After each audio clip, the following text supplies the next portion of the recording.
Tiz the Law has the lead at the top of the stretch. It is Tiz the Law in front with 3/16 to the finish. Tiz the Law has a 4-length lead. He's left the others behind. Live from the backstretch at historic Saratoga Race Course, this is Racing Across America.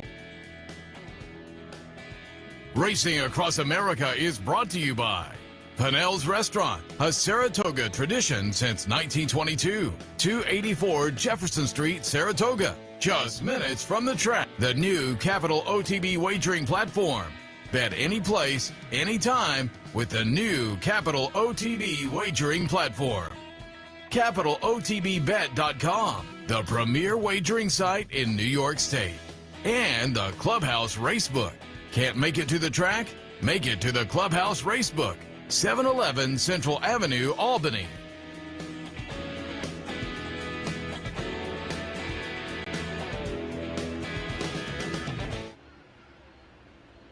Good morning and welcome to Racing Across America on this Wednesday morning as we kick off, it's hard to believe, the final week here at Saratoga. But as I said in the previous hour, the march of time, it begins on opening day, and you know it's inevitable. Labor Day is right around the corner because summer zips by once the racing starts, and it's been a great summer so far. Expect more of the same over this last 6 days. So looking forward to it in one way, but a little bittersweet because it means the end of Saratoga for another year. But as I say, still 6 great days of racing ahead and 6 great days of morning programming. Kicking off this morning on Racing Across America a little bit later on, Maggie Wolfendale-Morley and Tom Morley will join us. We'll talk with them about their Saratoga experience this year and beyond. Joe Migliore coming up shortly. He will talk a little bit about now his career as a Bloodstock agent. He's also a Jockey agent now. We'll hit on that and more with Joe. And top of the show, happy to be joined now by our friend Rick Schosberg. Nice win the other day. We'll talk about that and more with Rick. Good morning.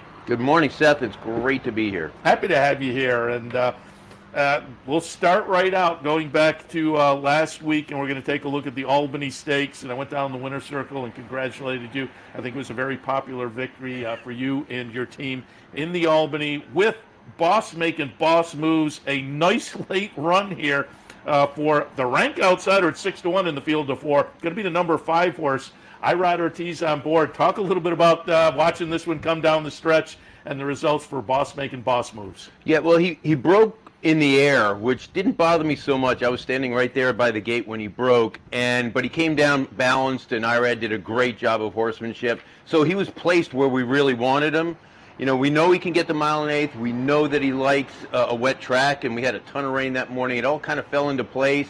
It was just a matter of whether he was good enough and whether the favorites couldn't get the distance, although that they were well established at shorter distances. So when Irad passed Chad's horse that had beaten us last time in the slop going 1 1/8, I said, we got a real shot here because I don't think those other two are going to get the distance going head and head the way they were. And I was watching him come down the lane at me, and he was getting bigger towards me, and they were getting smaller, so I was getting excited. And it really was an exciting victory. He's doing great up here. We always thought that he would love to go any distance to ground over a mile, and we just didn't have too many chances. So we got the 1 1/8 early on in the meet. He ran a good second on a wet track. So we took a shot here, and I got to thank Todd Pletcher for helping make that race go, because it was touch and go. And so the race finally went with 5, and then there was a late scratch, so it ended up with 4. But I think the way he ran, he really established himself as a top 3-year-old New York bred, and it was really exciting. It felt like college game day in the winner's circle there. I was waiting for the big foam finger to come up behind our head, and we were on ESPN2 on a Saturday morning. But it's an enthusiastic bunch, and they have a great time. They enjoy just hitting the board. They enjoy running second. But, man, when you win a race like that, everyone kind of went bananas. Yeah, talk a little bit more about that. The ownership group, and it's the partnership and a couple of partnerships, I guess. You're a little bit involved as well in the ownership. But talk a little bit about that, particularly not just winning a race. You won a stakes race at Saratoga, so that leads into the enthusiasm. Yeah, no doubt about it. This is the biggest race that we've won for the Clear Stars group. It's 47 total people with all different percentages and different portfolios, and Michael Sternklar's the syndicate manager, so he does a lot of incredibly hard bookkeeping, but it's fun bookkeeping when you're distributing checks and not just collecting. So it was a lot of fun, and like I said, the enthusiasm was just out of this world with that group. And yeah, I think Fox, the TV networks can make some pretty good advertisements for it. commercials on what's really good about racing. It was fun to see down in the winner's circle, Yeah, no thanks. doubt about it. I'm looking at the PPs here. There was one other stakes try, the Gander, a little bit earlier, and subsequently had been in some state bred allowance races. Yeah. So you moved into stakes company, got a nice win there. Now what's next maybe for Boss making boss moves? Because again, we can talk a little bit about the New York bred program. Yeah. There are certainly some opportunities ahead. Yeah, we're still contemplating our options moving forward. I mean, the one thing is that he doesn't seem to have distance limitations, so you got those long marathon races to consider. He's also a 3-year-old, so you'd like to be able to stay with that group as long as you can. And you're a New York bred, so you kind of want to shoot for that classic on showcase day. But we've got a lot of options to us, but it's not a bad thing to have when you have options like that after a big stake win. So we're still basking in the glow, and we'll put our heads together and make a decision where we'll go next with him. But he came out of the race in fantastic shape. He went in looking really terrific, and I just thought, if it shapes up well, it might finally be our day here at Saratoga in a stake race, and it was. Put a nice exclamation point on a nice meet for you too. I was looking up your record, and relatively limited starters, but Right. you've had a pretty good record so far. You have to be happy with the Saratoga. Yeah. No, we did. Unique Unions won early on in the meet, and he's such a great horse. He's my favorite horse in the barn. Sorry, boss, but he just, as an individual, his personality is just so cool. He goes out there, fights like a warrior. He comes back to the barn, acts like a 10-year-old Labrador Retriever. He puts his head in your lap, and he's just a really cool horse. And he's actually right next to the boss man, so I think they were talking strategy, not commiserating, because they both did real well, but they were talking strategy, and it's been a good meet. We've got a couple of seconds, couple of thirds, so it's tough up here. Yeah. Last year we didn't win a race at the meet, but we won the Oaks at Finger Lakes, so that kind of took the sting out of it.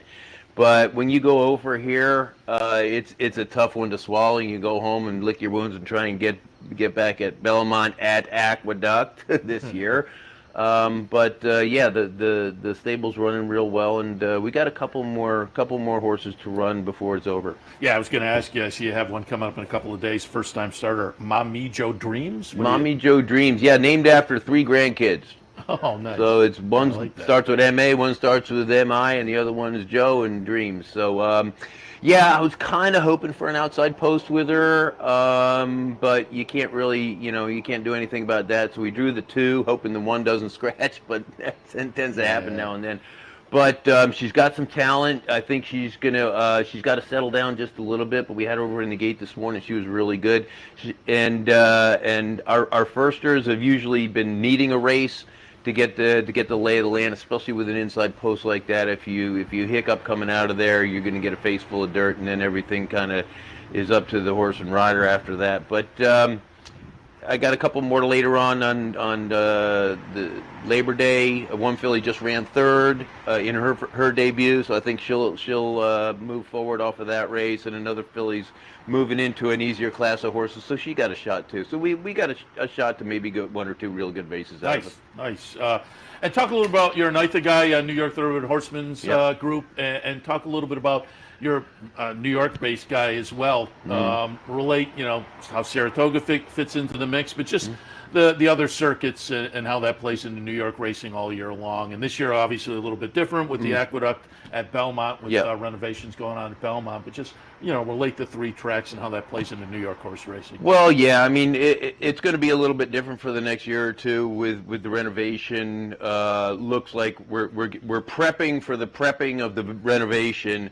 By closing up Belmont in the fall here this year to get some tunnels dug, utility tunnels, so we can get equipment to where it needs to get to when the time comes to start. So we'll be over there at Aqueduct. The purses are good. They've got a good incentive program for owners and trainers that have run here, that are going to run at Aqueduct, and for the trainers that are running at Aqueduct, because it's not only a logistical burden for us, it's a financial burden for us at the same time, because usually our staff works 3 to 4 hours for a race, but with the shipping over to Aqueduct, now we're looking at 6 or 7 hours for a race, so added overtime.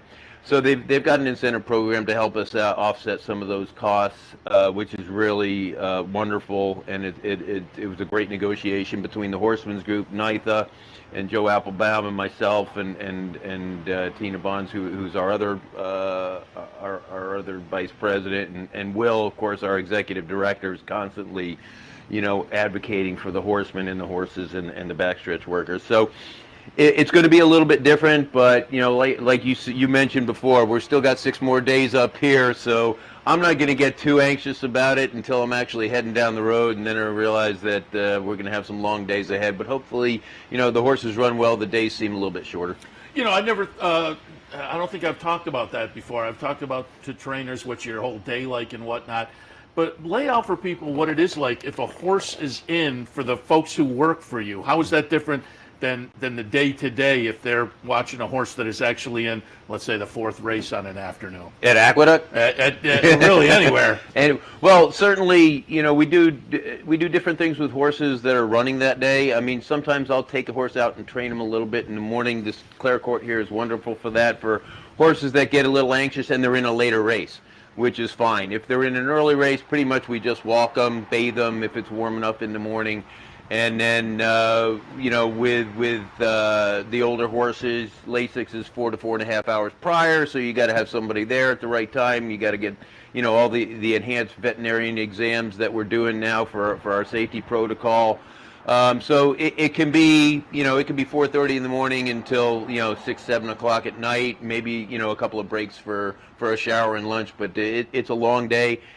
When we go to Aqueduct, it's exacerbated. It's a little bit longer for the crew. It's longer for Naira. The van drivers are back and forth through Queens all day long.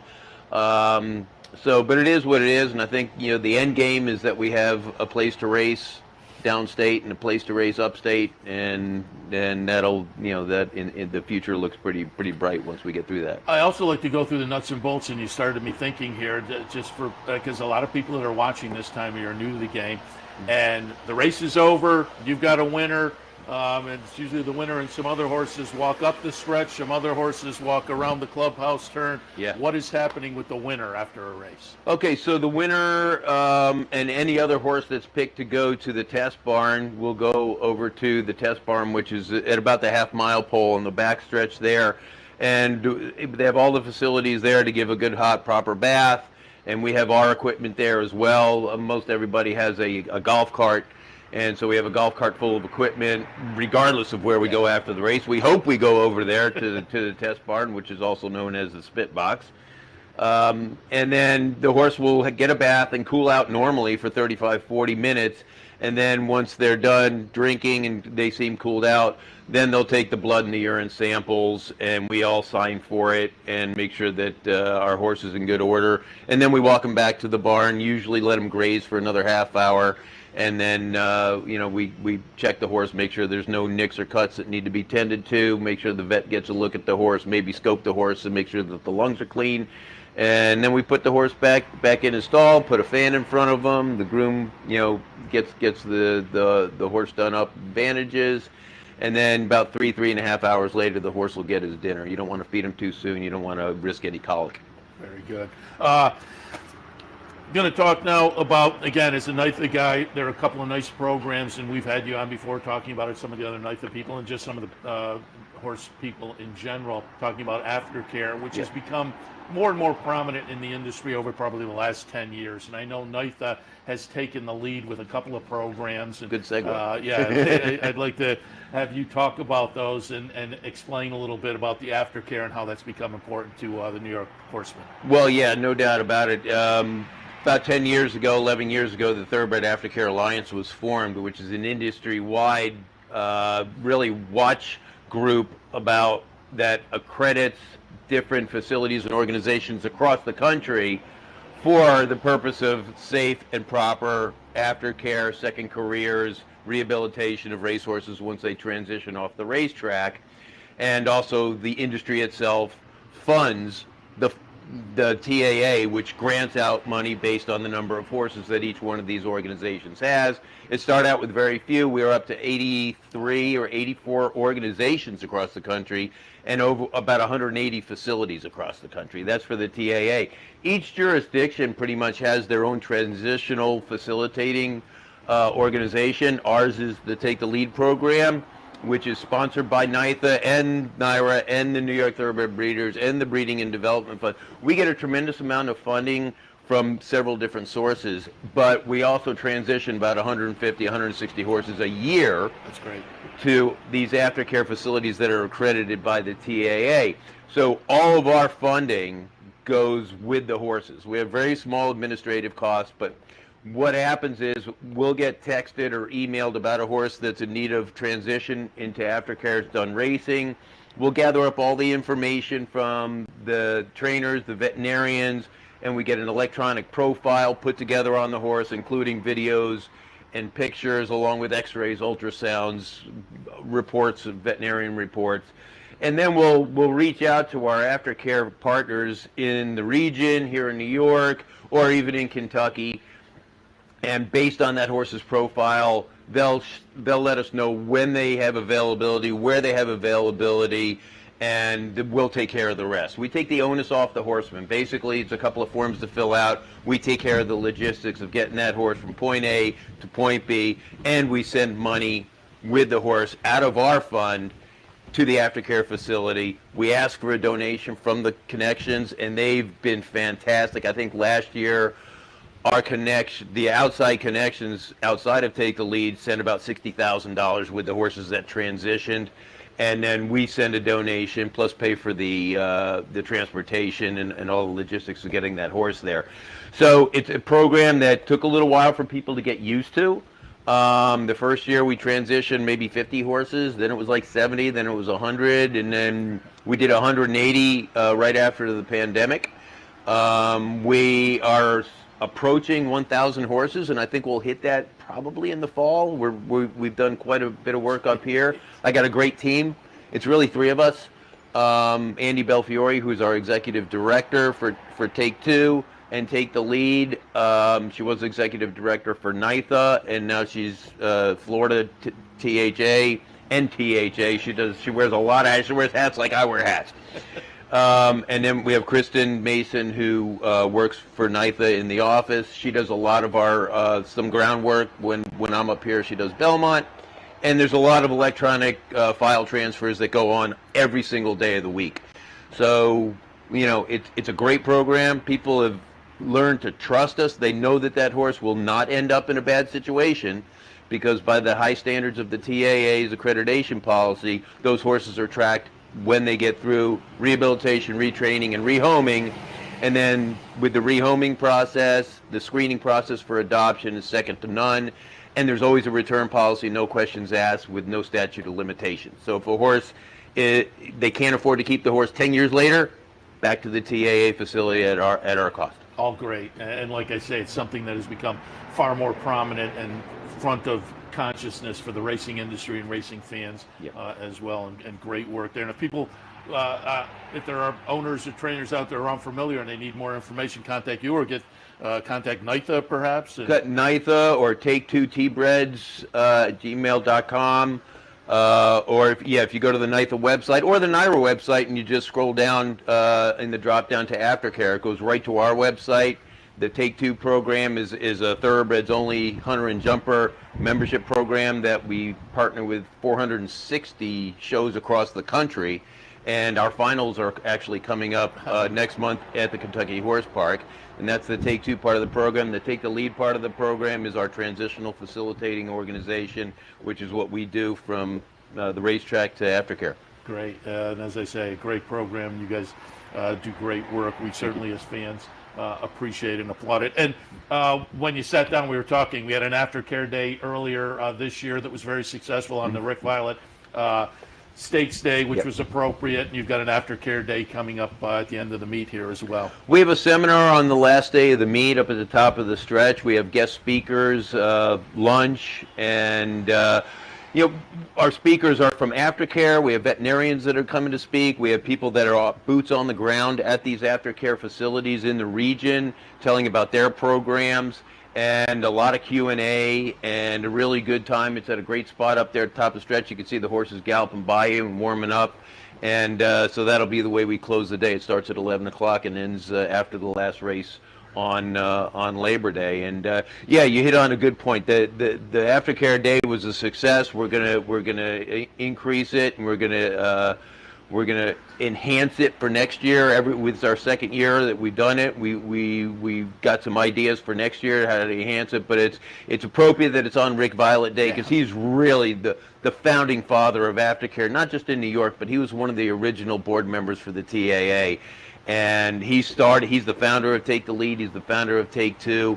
And in 2011, when I came on the board, we had a long discussion about if I thought it would be a good fit for me to take over that part of the program, and I was just so honored to have that asked of me. And it's been a wonderful road, very gratifying, and we've helped a lot of horses along the way. Yeah, you and the team doing a great job. Yeah, so I they do. applaud you and stepping in when Rick passed away, because Rick was a vital part of it. But he was a great boss and a great mentor. Yeah, applaud you. And just before we let you go, also want to mention something else. You brought it up when you sat down, and I was going to bring it up myself, because normally when I'm not up here, I'll pull up the Fox program on some afternoons. And you've been plugged in as one of the commentators on the Fox show. Talk a little bit about that and how much fun it is. Yeah, no, at the end of last year, they asked me to come on and co-host a few shows on the FS2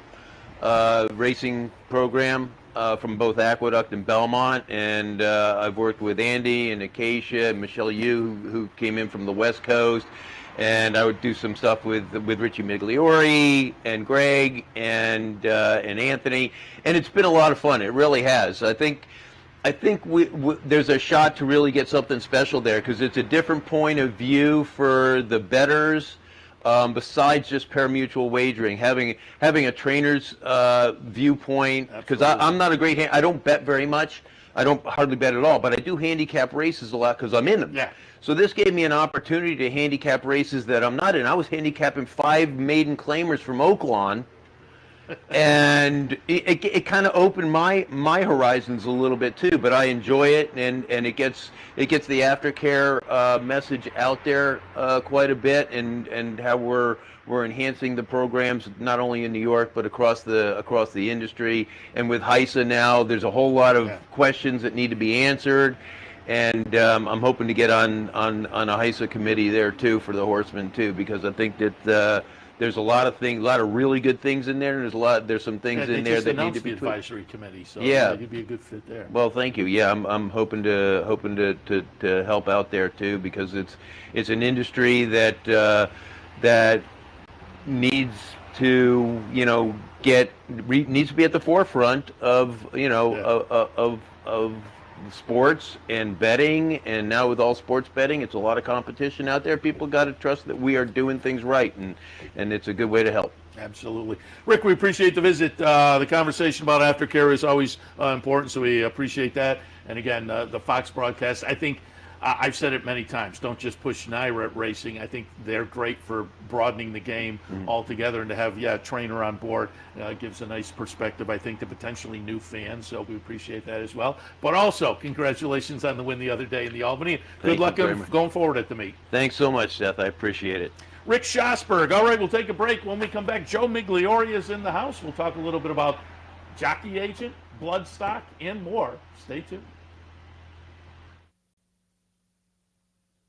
For 4 generations and looking forward to a 5th, Bruce Cerrone and his family have continued their 99-year tradition of delighting their faithful following with the finest authentic Italian recipes made with the freshest ingredients. Some things have changed in the last 99 years, but not Pinnell's commitment to the finest in Italian cuisine. Pinnell's Italian Restaurant, a Saratoga tradition since 1922. 284 Jefferson Street, just minutes from the track.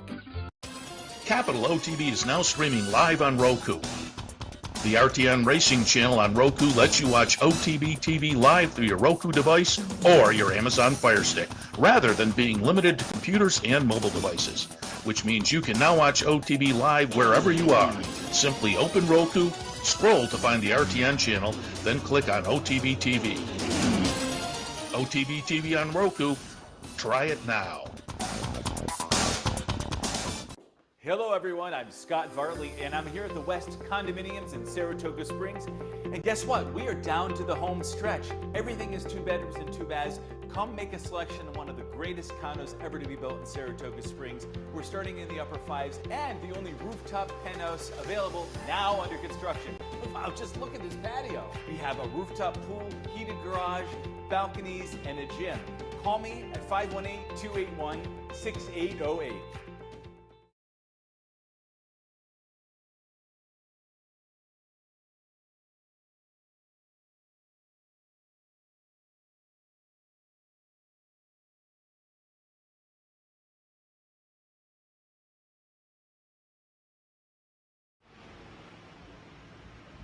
Welcome back to Racing Across America on this Wednesday. As promised before the break, joined now by our friend Joe Migliore, Bloodstock agent, Jockey agent, and we'll hit on that and more. Joe, good morning. Good morning, Seth. Thanks for having me on. Excited to be here. Very happy to have you on, because I remember the old days when you were still the intern up in the press box. How times have changed. Yeah, no, it's, believe it or not, that was probably about like 13 years ago at this point now. So, yeah, time has flown, but we've stayed close and happy to be on the show. Yeah, happy to have you on the show. I saw you earlier in the meet, and with everything you have going on, I think folks are interested. I always like to bring people here, and as I always say, there are a big audience here at Saratoga and new people, and so I like to talk nuts and bolts of the game, and you have a couple of aspects that we'll hit on in a little bit that I think will be of interest to people. But just take us through, as I said earlier, I had your dad on the show a couple of weeks ago, so people are kind of familiar with how you got into the game, but just relate with your father being jockey Richard Migliore. It was an obvious transition, but how did you go from there to intern and now where you are currently? Yeah, so I mean, obviously grew up at the track and always knew that, racing was my true passion, and, pretty early age knew that I was going to be way too tall to be a rider. But I think actually that was probably a blessing in disguise, just given the struggle that riders go through and how short, careers can be. But it was good, early on in my teenage years, kind of knowing that I had to focus on, something outside of that and learning different areas of the game. And, throughout college was interning up in the press box. Was also walking hots in the morning for, a few different trainers. Actually, my first job was back here on Clare Court for Mike Hushin. Oh, nice. Yeah. But, post-college went abroad, actually, and went to the Irish National Stud and completed their breeding program, their breeding course. Was there for about 6 months, and then after that I went to Australia, and nice. I spent about a year in Australia down at a farm called Arrowfield Stud. And then was starting to get a little homesick and saw some opportunities at home, and was lucky enough to get a chance with West Point Thoroughbreds, Terry Finley and Tom Bellhouse, and worked for them for 6 years and learned a tremendous amount about a variety of things, and that kind of spawned off into me going out on my own as a Bloodstock agent. And after about a year of that, I also picked up Trevor McCarthy's book, and this is our first year together. So kind of playing two roles right now between the Bloodstock and the jockey agency roles, but a lot going on and a lot of exciting things. I'm curious now, there are a number of places I'd like to go, kind of bucket list. Del Mar in this country, I haven't been there because of a long time overlap with Saratoga. Now I suppose I can make the fall meet, but love to go over to Royal Ascot. But Melbourne Cup is one. Did you go to the Melbourne Cup when you were down there? So I actually didn't get to go to the Melbourne Cup. The majority of the people that were working on the farm were young and had traveled there from another country, similar to myself. And I think when they asked everybody on the farm who wanted to go, I think every single person said they wanted to go. So they had a random drawing, and no luck for me there. So no Melbourne Cup, but it really does stop the nation. I watched it on television, on the farm, and everything closes in Australia on that day, and it's just a phenomenal day of racing and a wild race. Yeah. They typically run around like 30 in that race and 2 miles. So there's a whole lot going on in that race, and was excited to be down there, at least, even if I didn't get to go. What was Australia like in general? I'm just curious. Was it fun? It was a lot of fun. I really did love it. I was working on a farm in the Hunter Valley, which is about 4 hours inland from Sydney. So was able to spend some weekends in Sydney and get to see the city, a beautiful city. But bulk of my time spent out in the country, but really, beautiful, horse and wine and cattle country, if you will. And that was where all the major stud farms in Australia were, and met a lot of people and learned a lot of things. What was the time like in Ireland? Ireland, I loved Ireland when it wasn't raining, so I loved Ireland for about 25% of the time I was there. When it's not raining, most beautiful place you'll ever see, but it rains an awful lot, a lot of dreary days over there. But no, I loved Ireland as well, and a good experience. Let's talk about it, the jockey agent experience, and love to give people a little background on what that entails. And I will pull up.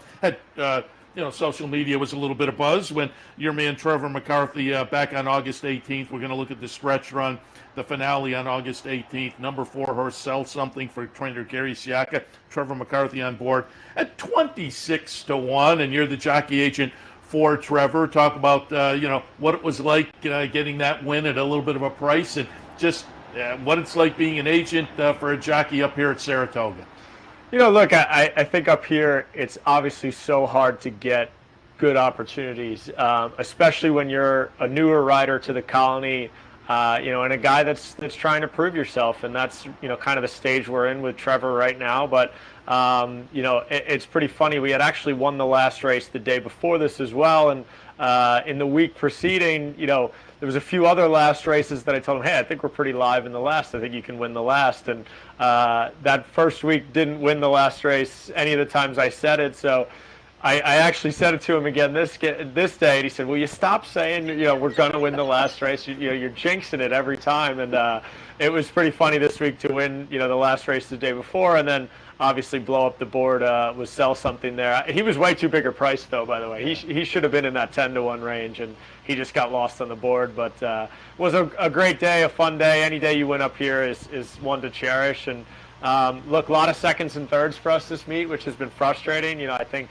if just a few of those close photos had flipped our way, we'd feel a little bit better. But this was a great first step, improving that he can hang with this colony, and we'll be back here next year and doing even better. Take us through a typical day for a jockey agent. What goes on, and how do you get those mounts, and let people know what the job entails. Yeah, so look, it's a lot of breezing horses. You're trying to breeze as many horses and help as many people in the morning as you can, and then hope that in turn they're going to help you in the afternoon and ride you in the afternoon. I think this is the strongest colony we've had up here probably since those mid-90s colonies that we had. But look, it's a lot of going to see different people, seeing if they need any help, staying on top of the horses that you have been riding, and following up with trainers on, okay, what the next spot might be. And the more you work, the more you ride is kind of the adage that we follow. So we've worked very hard, and thankful for the people that have supported us this summer, and obviously our business will be a bit stronger when we go back down to, I guess now Belmont at Aqueduct, or Oak Tree at Aqueduct, as I've been jokingly calling it. But so it's all about kind of building your business as you go, and I think we're in a good spot heading into the fall.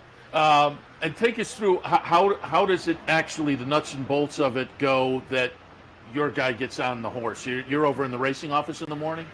No, so you're confirming calls with trainers, the morning of the entry day that you're taking, and then you are checking on those calls as well with the office, probably in the 10 o'clock to noon range, and then if you have any situations where you may be named on 2 horses, kind of figuring out which horse you're going to ride, and or if there's other agents that maybe have a double in a race, you're maintaining relationships with them to help them out as well. So it's a lot of phone time and a lot of hustle, if you will, but we get through it every day. You have an uncle who's an agent too, right? I do. My uncle Mike, he represents Dylan Davis, and They've done such a tremendous job at building up their business, and becoming a full-time rider with a firm spot in this colony. And Dylan had a breakout year last year, and he's kind of continued it into this year. And definitely touch base with him on what he would do in certain spots, and always look to help each other out. Let's talk a little bit about the Bloodstock side of things, because I think that's intriguing as well. And I was looking last night, and I was looking at your Twitter feed, and you wound up with some nice horses at the sale down the street, the Fasig-Tipton sale. I guess more the New York bred sale as well. Just talk a little bit about Bloodstock Agent, and again, what, for folks who are new to the game, what is that? What do you do for clients, and how did it work? A couple of weeks ago up here at the sale. Right. So, look, the role of a Bloodstock agent is kind of that of a talent scout, if you will. Owners that are looking to get into the game, are already in the game, and looking to acquire new horses. Look, some owners do it entirely on their own. Maybe some owners are breeders and just breed to race or breed to sell. But, I think you find with a lot of the newer owners in the game that they're looking to learn, and they're looking for someone to kind of guide them through that process of ownership, and that really is my role. I work for 4 or 5 primary clients, and always open to kind of one-off orders at sales as well, and I attend all the major sales throughout the country, both the 2-year-old sales and the yearling sales, and then in the the end of the year the breeding stock sales. But so this summer, obviously every summer up here they have the Fasig-Tipton Select sale, and they also have the New York bred sale. The Select sale is often around 200 yearlings, and they are kind of the cream of the crop, if you will, the best pedigrees, the best physicals, and with that, obviously garner the highest price tags. So not really at the stage of my career yet where I'm purchasing Select sale, yearlings. You need to, kind of swing a very heavy bat over there if you're going to come away with a horse. Yeah.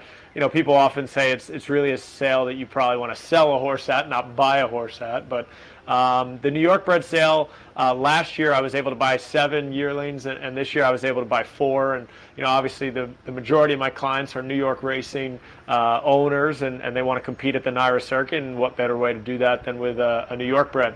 So really happy to pick up 4 different individuals at the sale this year, and feel like we have a strong group for next year. Saw one of the ones you mentioned, Matt from Delphi. Going to have him in tomorrow to talk a little bit with him. Yeah, Matt Cuteri is a tremendous guy, and he's become a really close friend as well. And I've been working for him for 3 or 4 years. And just last year, he began the Adelphi Racing Club, which is a really exciting, partnership that is expanding and growing, and a lot of good people, a lot of fun people in that group. Yeah. And that's really what racing's about, is being able to, kind of have those shared experiences with like-minded individuals to yourself. And, I think they approach the game the right way. They look at the game the right way, and Matt does a great job with the Adelphi group, and I'm happy to be their Bloodstock. Yeah, we're going to, as they say, talk a little bit more about that with Matt tomorrow. Looking forward to that. And just before we let you go, I saw you bought a Matoli. Is that when you're over there, you're looking to kind of like, hey, let's get ahead of the game. Let's figure out who the sires are going to be that are going to be producing the win early types and whatnot. That all has to be part of the game. That's certainly a piece of the puzzle, and I was able to buy that filly for a great owner named Stephen Rocco. Has been a tremendous supporter of mine, and she'll be going to Christophe Clement. And with the new sires, yeah, you're always looking at them, and trying to maybe kind of wipe some of those biases clean from your mind, and just try to look at the individual horses that sire's throwing, and see if you can find any similar traits, among them. If they all look a certain way, if that sire's really kind of stamping his stock, that's, a positive note to see. Look, at the end of the day, nobody knows which freshman sire is really going to hit. I don't think anybody was touting Sharp Azteca this time last year, but he's jumped right out of the gate with a bunch of winners. But this filly just looked fast. She had a little bit more leg than some of the other Matolis that were in the sale. And also she had a very strong female family. She's a half to a grade 1 winner, which is not something you're able to get in the New York bred ranks from time to time. But as the New York breds have improved over the years, you do see some stronger pedigrees, and that was something that was of value to Stephen for sure, was to have a good female family, potentially for some residual value as a broodmare. So just happy that we were able to come away with that filly. All right, we'll be looking for those down the road. the Joe Migliore advised purchases at the New York Red Fasig Tipton sale. As a Bloodstock agent, we'll be rooting for you and Trevor going forward on the jockey agent side of things, and we appreciate your visit this morning. And again, good luck going ahead. Absolutely. Thanks, Seth. Thanks for having me on. Joe Migliore. All right, we'll take a break. When we come back, Maggie Wolfendale-Morley and Tom Morley will join us. We'll talk a little bit about their Saratoga season and more. Stay tuned.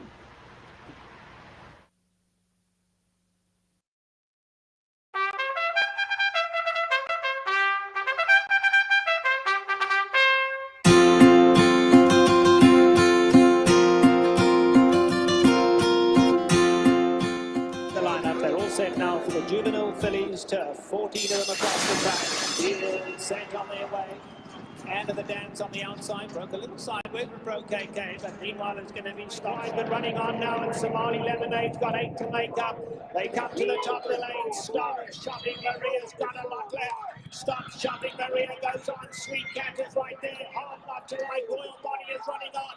Past the 8th ball, they come. Stop Shopping Maria for the run. Still under a hand ride as they come to the 16th. Stephanie's Kitten coming out late. Yes, Stephanie's Kitten coming fast. Stephanie's Kitten. Stop Shopping Maria. Stephanie's Kitten's watered.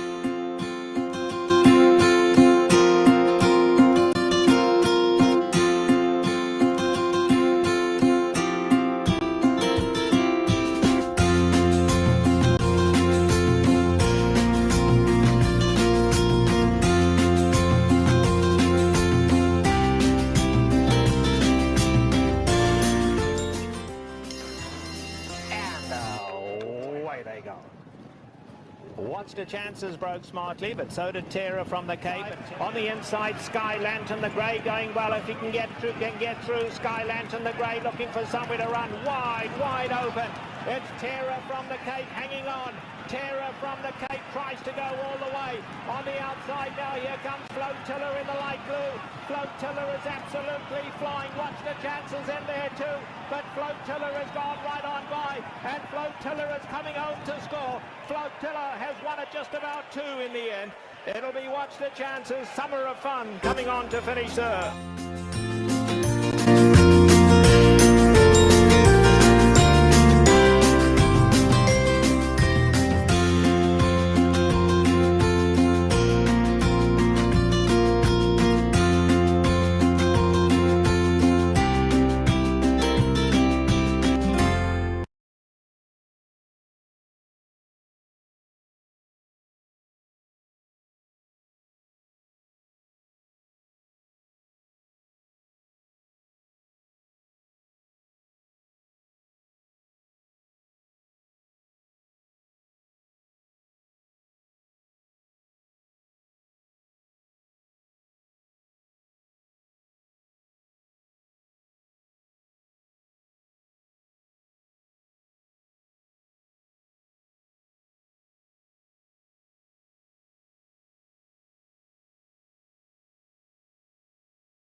Welcome back to Racing Across America. As promised before the break, happy to be joined now by Maggie Wolfendale-Morley, Tom Morley. Good morning. Good morning, Seth. Morning, Thanks Seth. for How are you? having us.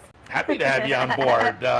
Been wanting to get you to come over the entire meet, and as things are winding down, I'm happy we were able to do it.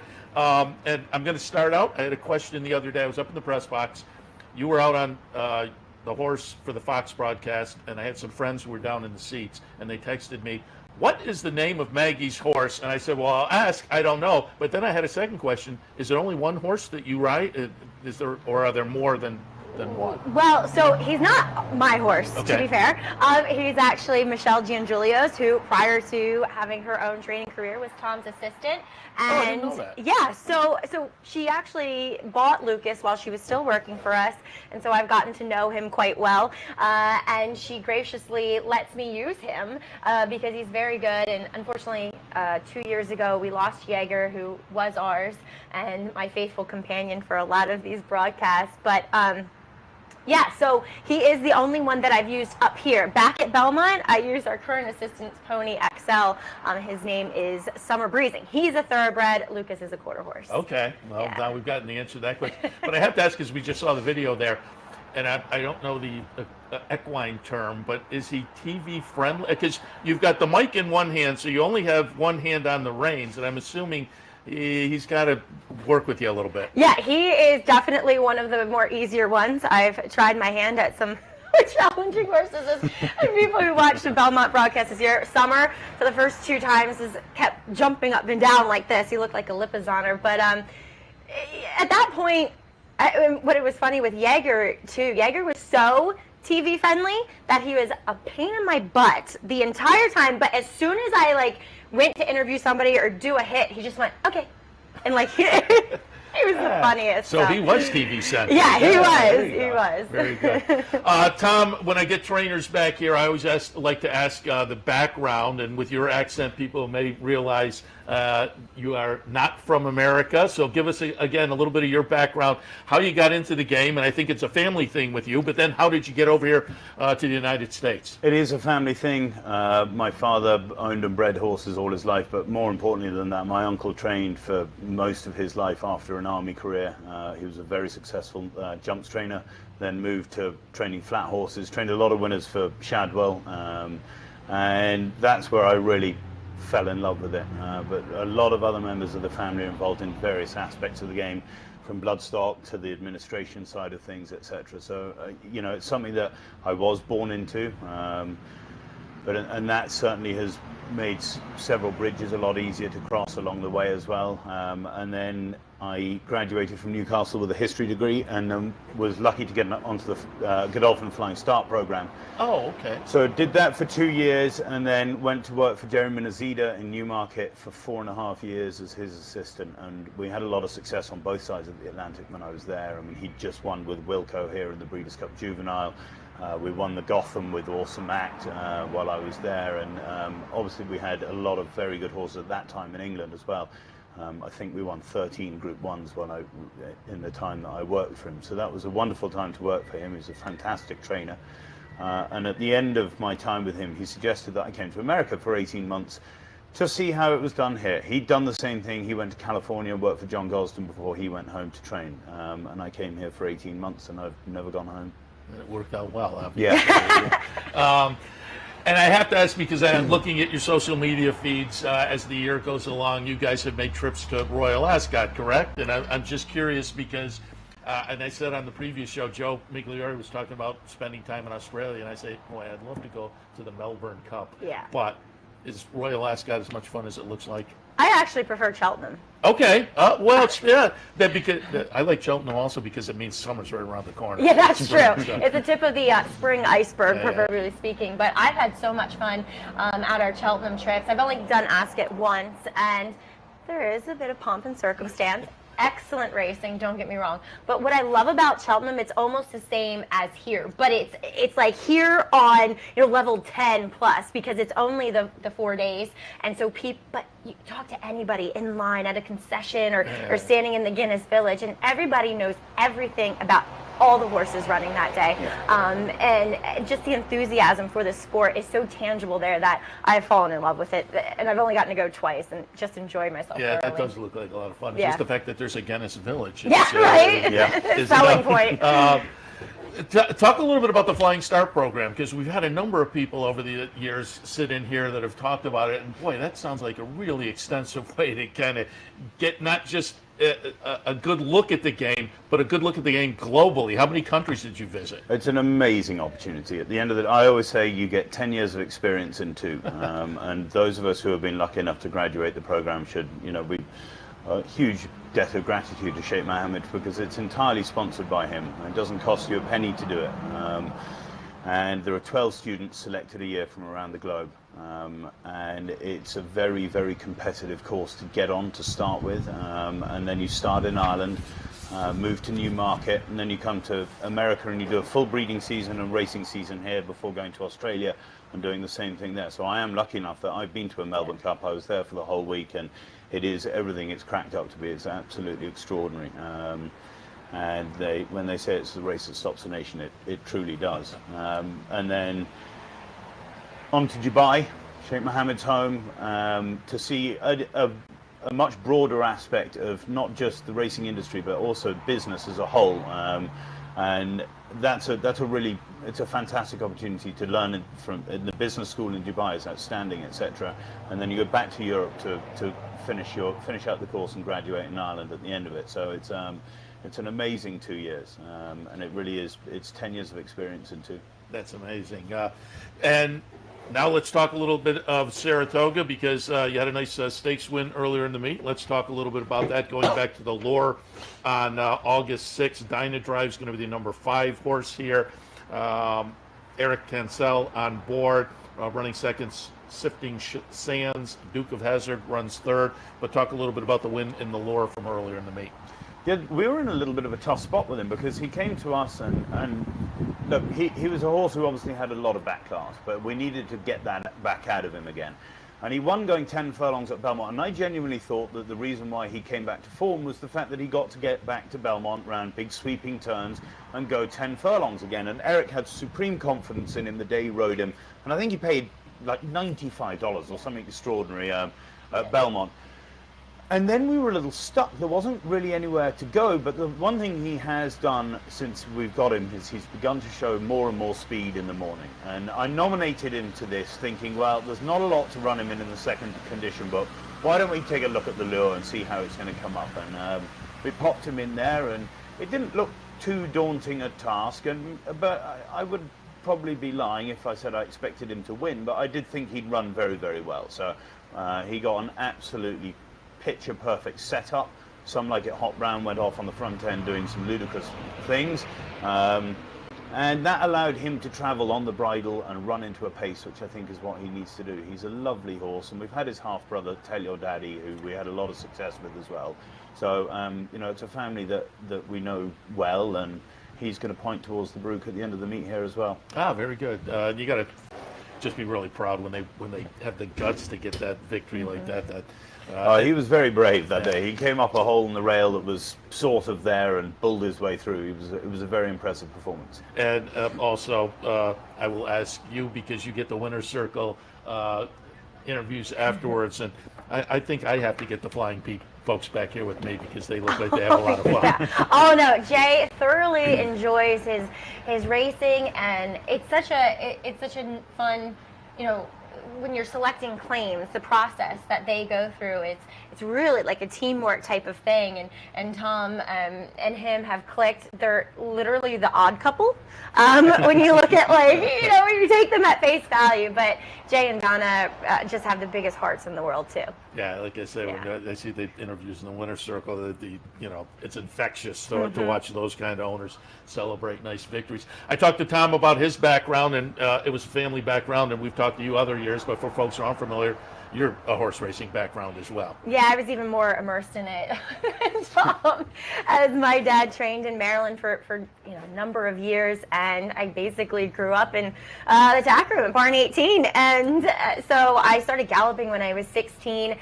And for me, you know, a lot of parents say, well, you know, are you sure you want to do this? Well, but obviously I had ridden ponies and show horses for a number of years prior to that, and they're like, no, when you turn 16, you're coming to the racetrack to help and to be a part of the family business. I was like, oh, okay.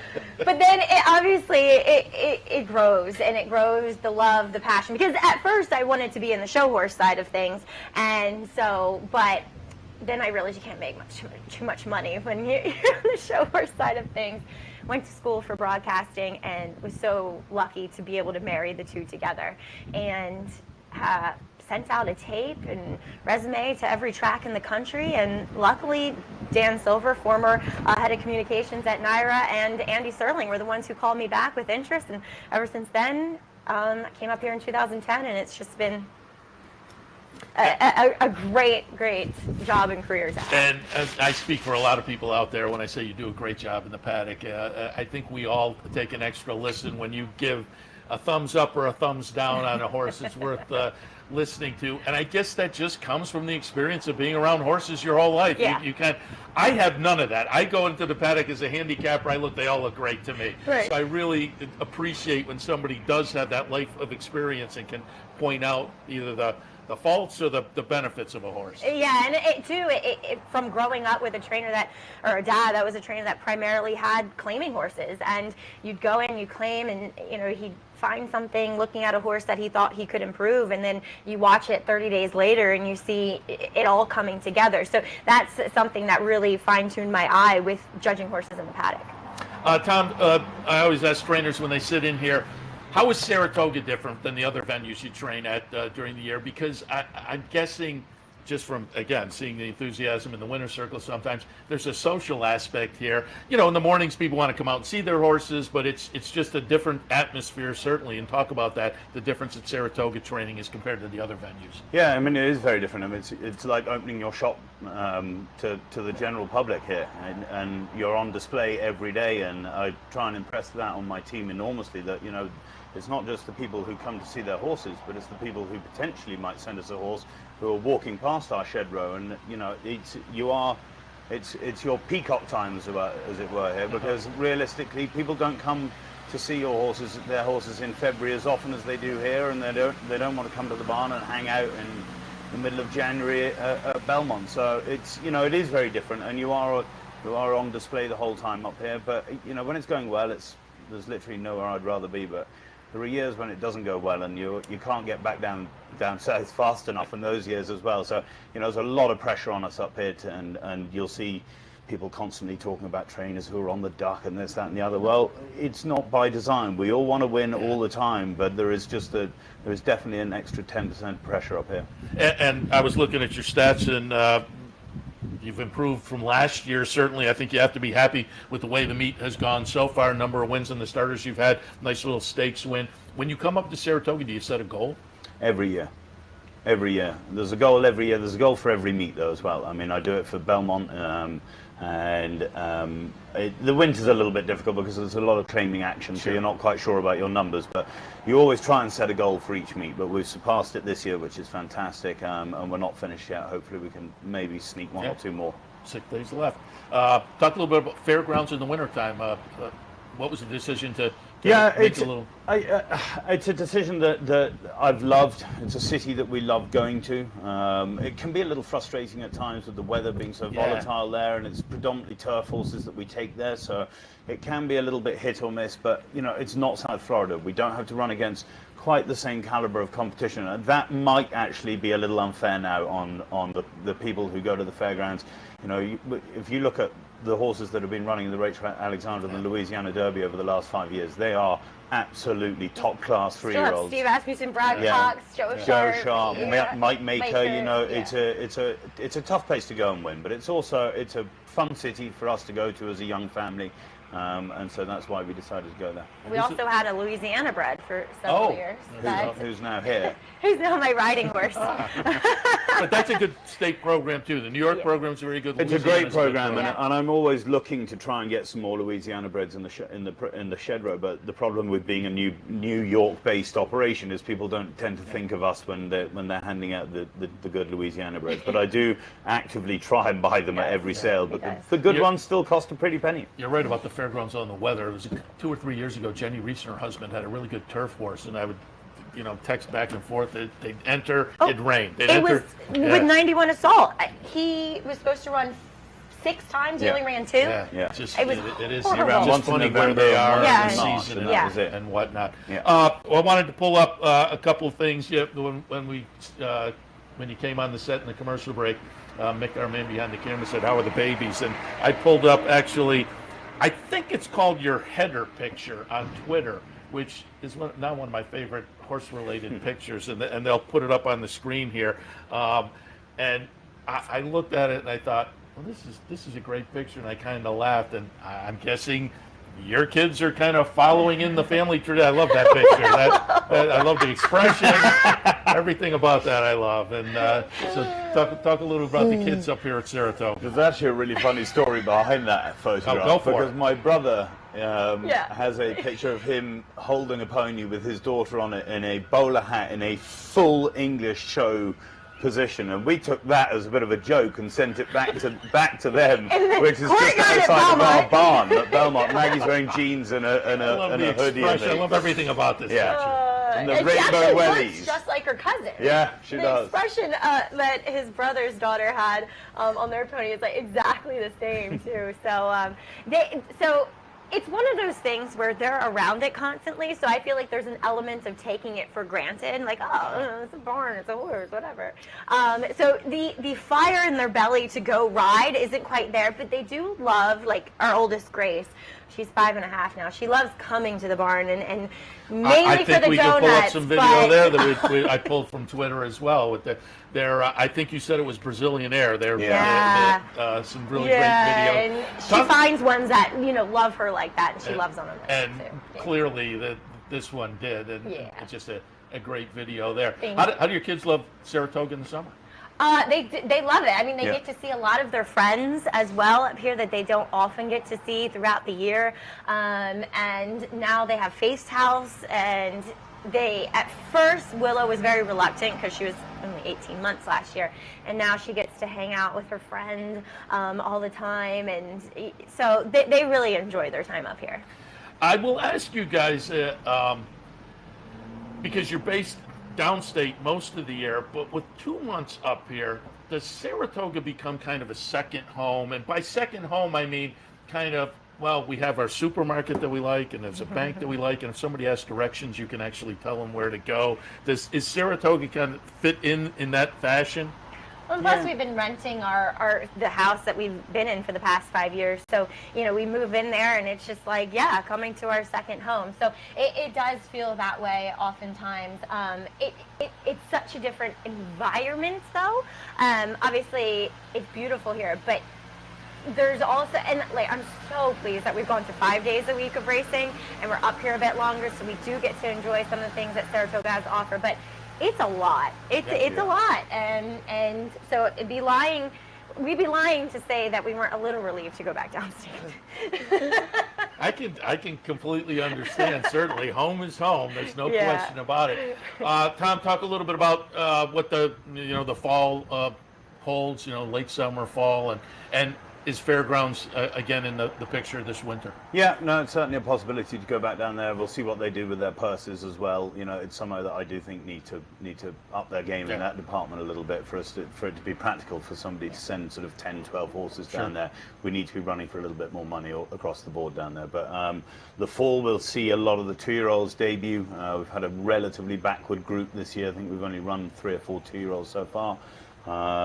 But I'm looking forward to seeing a lot of them run. I didn't bring a lot of them up here. I've left them at Belmont just to train away and get ready for the fall down there. It's a bit stressful, I think, for someone like you who ships your horses back and forth, for them to be up here. It's a lot. It's nice to get them ready when the meet isn't here in the spring for trainers that are up here, but for them, I'm effectively doing the same thing. They're getting ready down there. They haven't had to come up here. They haven't had to go through the hoopla of being up here. They've been, they've just been training away down at Belmont. So looking forward to that. We have lost a lot of horses in the last 30 days in the claim box. The older horse division has been, it's been tough. I mean, we've lost 11 horses in the last 30 days. So replacing them has been difficult. We've got 3, lost 11. So we're a little light on older horse numbers at the moment, but on the flip side of that coin, there's a whole bunch of babies that are about ready to run. So we've got a relatively hectic 3 weeks as we've also just bought a new house. So we are moving down on Tuesday. We are moving house on Wednesday and Thursday. And on Monday, I go straight to Keeneland. So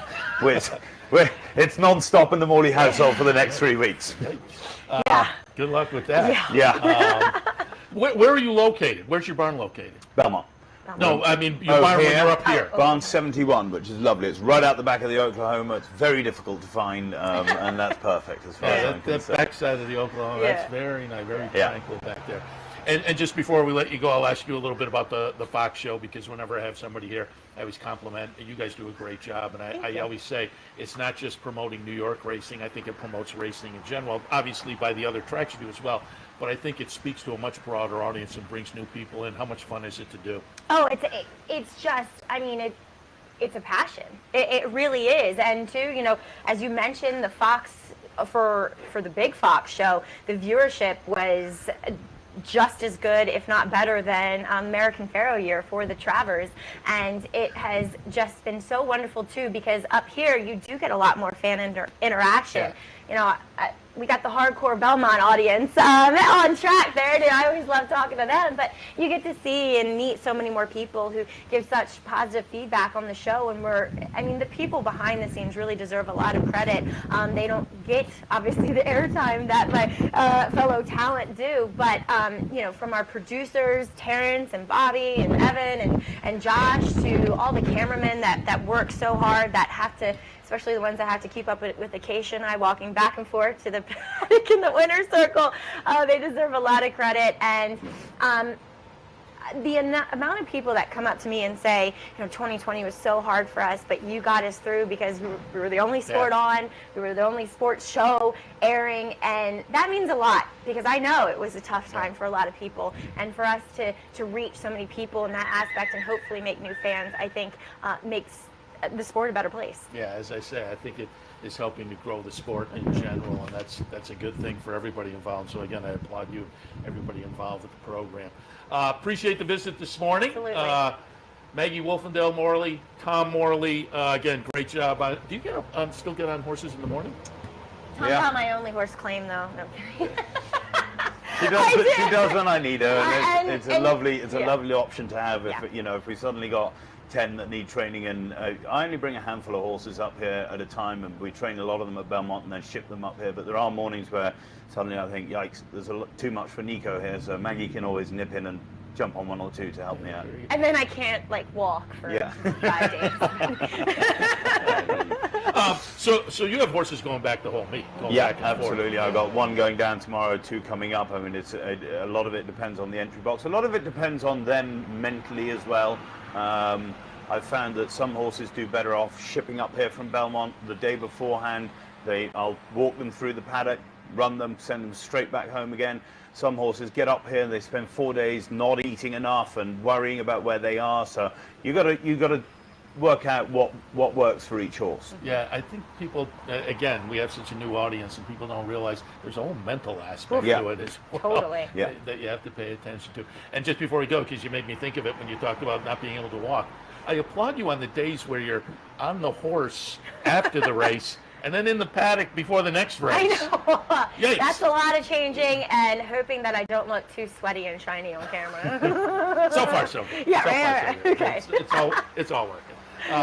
Maggie, Tom, we appreciate the visit. Good luck going forward. Thank you. And again, appreciate you stopping by this morning. Thank you, Seth. Thanks for having us, Seth. All right, we will wrap it up for Racing Across America on this Wednesday. Again, as we head into the final week, but still 6 great days of racing ahead. It looks like it's going to be a beautiful day up here this afternoon. So come on up and enjoy the races. As far as the programming, tomorrow we're back on at 9 o'clock for the handicapper support, 10 o'clock for Racing Across America. We'll see you then.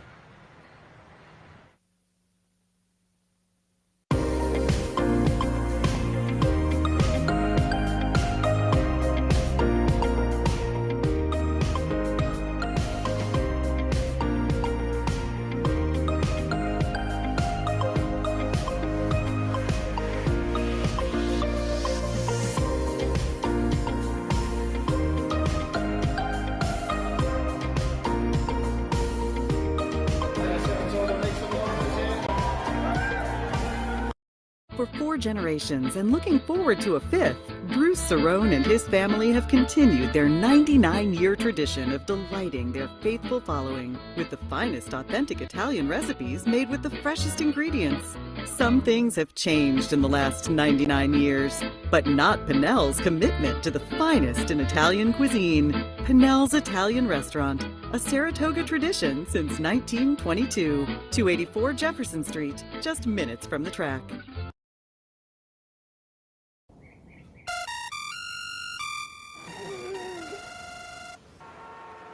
Come on. I want sales reports on my desk by Monday. Whoops. My bad. Love racing? RTN brings you every live simulcast on your home television, plus live video streaming and race replays on your PC and mobile devices. To order, visit rtn.tv. RTN, a breed apart. You're watching OTB TV, a service of Capital Off-Track Betting.